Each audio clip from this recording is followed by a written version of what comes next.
Hello everyone, this is Overmind, and welcome back to another StarCraft 2 replay analysis. Today we're going to be taking a look at a Protoss player from the Silver League, and we're going to be giving him a few tips on playing versus Zerg. Specifically, we're going to try and give him some tips on playing versus Mutas, because he apparently has been struggling with it a bit. So let's go ahead and introduce him right now. Spawning up at the top left side of Akalon Wastes, in a light blue, we have our dear friend and member of the Overmind army. It is HazMatt. And our enemy for the evening, spawning down on the bottom right side of Akalon Wastes in green, it is Cryptic. We're going to mostly ignore Cryptic for the duration of this game, except in respect to how he interacts with HazMatt, because we want to make sure that we give HazMatt as much attention as possible. Now the first thing I'm going to notice, and the reason I've been speeding through this so much, is because one of the things that's really problematic is that we aren't expanding quickly enough. I know that sounds counterintuitive, especially in the lower leagues when, as Protoss, you've learned that Zerg is scary. It can make a whole bunch of Zerglings, it can 8-pool you, it can send a lot of units at you really, really fast, so it's hard to secure expansions. So this will probably sound really wonky, but securing expansions earlier rather than later is actually way better. At this juncture in the game, the only thing Cryptic can really have are Zerglings. And while we've learned to fear them, they're actually not that hard to deal with. With upgrades, Zealots are actually quite good at dealing with Zerglings, and things like Sentries can really help hold them off with things like Force Field. So definitely make sure to secure your expansions earlier. I pretty much always try and take my natural expansion at around 21 supply. Right now we're about to hit 42 supply, it's much later in the game, and we've already got Lair Tech coming up over here from Cryptic. He's building out his Roach Warren now, which means we could deal with Roaches while taking our natural, instead of just having to deal with Zerglings. So overall, make sure you expand more often. Something else I want to note about this is the Mothership Core really shouldn't be scouting. Especially not by itself. Both because it's a vulnerable unit, because it's incredibly useful for defense with things like Photon Overcharge, and because it's really slow, and if you need to Photon Overcharge, you're not going to be able to get home in time. Also, sending it to the Xel'Naga watchtowers isn't going to work. Air units don't actually activate those, so it's better to just send a probe or really any ground unit. And back at home, we've had a couple supply blocks, and you want to try and avoid those, obviously. But we have a Robo, we have a Stargate. We're not really building anything out of either. We're adding on a second Stargate, which makes me worry that we don't have too much of a plan here. Right now there is a Spire up, there is a Roach Warren up, there's a Hydralisk Den up, so there's not too much of a coherent single unit that we're going to be facing versus our Zerg player. We do have a Scout here. Gonna see all of this, gonna know exactly what the units are, knows that we have the Hydra Den, knows that we have the Roaches, knows that we have the Mutas. So that's the first part of the battle in dealing with this combination of units, and really any Zerg combination, is knowing what there is. The second bit to all of this is that we have to have good units to face those units.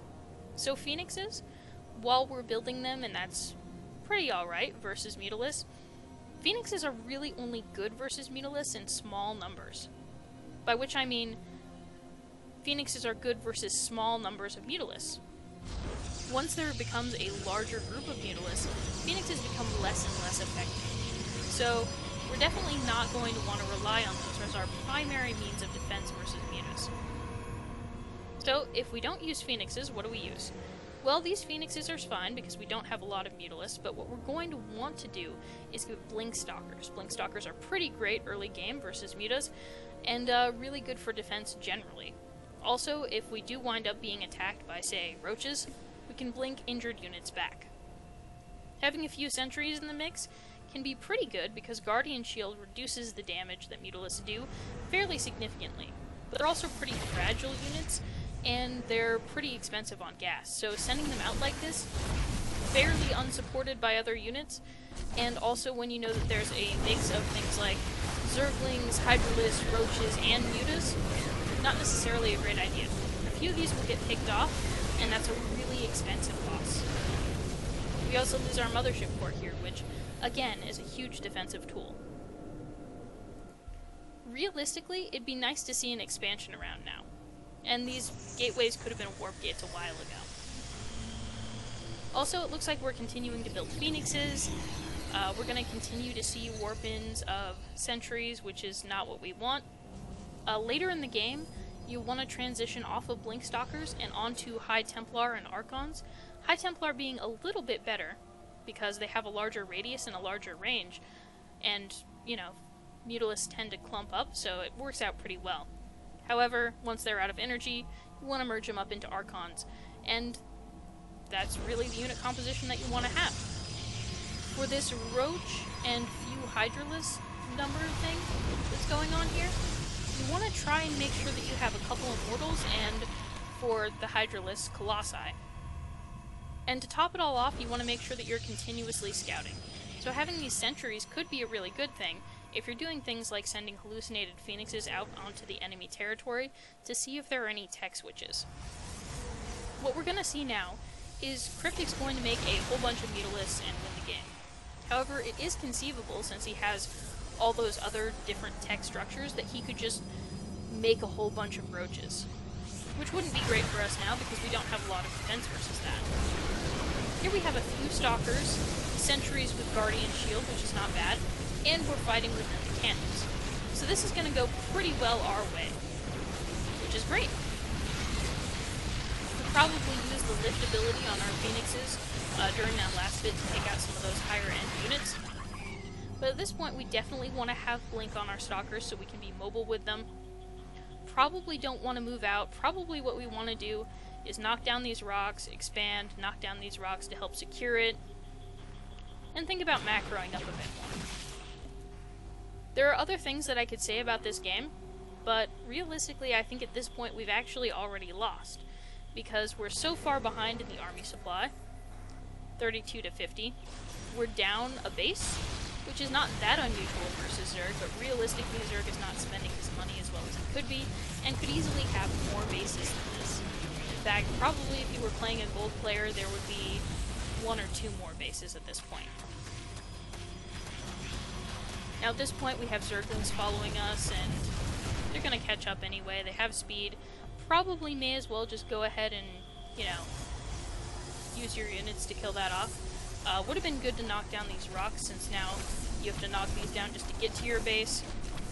You do have the third coming up, but this time it's too late. There are so many high-end units here, you have to deal with them like this, which is not going to work out. You can't get to your own expansion, which if you had expanded earlier you could have had those rocks down. So all the same stuff that I've been saying all along. Cryptic's going to get the win, and congrats to Cryptic for that, because I have no malice against him. But if you want to improve, go ahead and make sure your expansions are coming up earlier. Make sure that your composition is better for whatever it is you're facing. Continuously scout, and make sure you avoid those supply blocks. And you should be totally and completely good, HazMatt. In any case, thanks so much for watching, you guys. I'm actually going to stop it there, because at this point this is kind of done. I hope you all enjoyed watching. If you have any questions, go ahead and send them to me at noobcrafted@gmail.com. And if you have any additional comments or suggestions for HazMatt, please go ahead and post them in the comments below. I'm sure he would love to hear them. Thanks so much for watching, guys, and have a good night.